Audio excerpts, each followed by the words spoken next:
Hello mga kahabab. So good morning mga kahabab. So for today's vlog is ipapakita ko sa inyo or ikwento ko sa inyo kung ano talaga ang ginagawa ko sa bed before ako babangon mga kahabab. So ayan, gulong-gulong at manonood muna ako ng mga videos sa aking cellphone. Tapos lalo na ngayon is day off ko. So ayan, tamad-tamad day ang inyong kahabab kasi mas gusto ko talagang maghiga-higa at maggulong-gulong sa higaan mga kahabab bago ako babangon.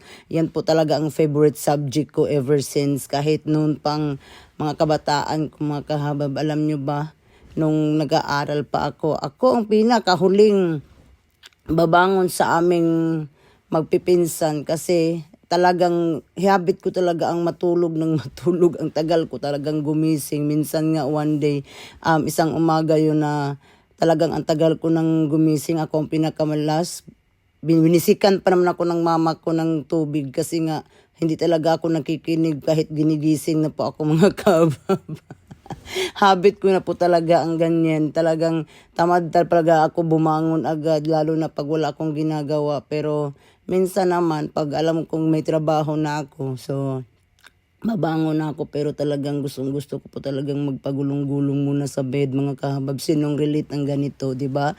Mostly talaga is ganyan talagang ginagawa natin sa umaga lalo na pag alam nating tinatamad tayong bumangon, 'di ba mga kahabab? At first time ko po talaga nakagising ng alas 7 mga kahabab kasi mostly nagigising ako ng alas 6 kahit day off ko. Alas 6 talaga ako magigising pero talaga ngayon is 7, more than 7 po ako nagising.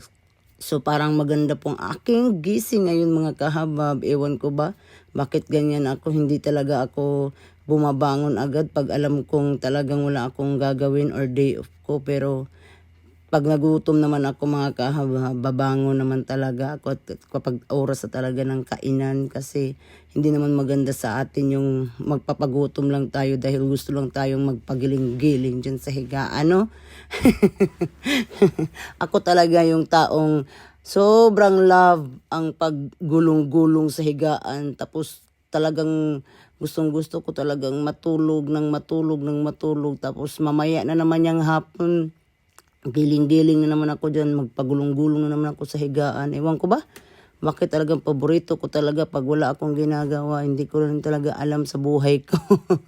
Talagang ganyan na talaga ang aking habit mga kahabab. Kaya ayan, nandyan pa rin. Nanonood pa rin ng mga videos sa kanyang cellphone si kahabab kasi happy day man niya ngayon. So relax day niya ba kasi bukas gira na naman sa kanyang trabaho.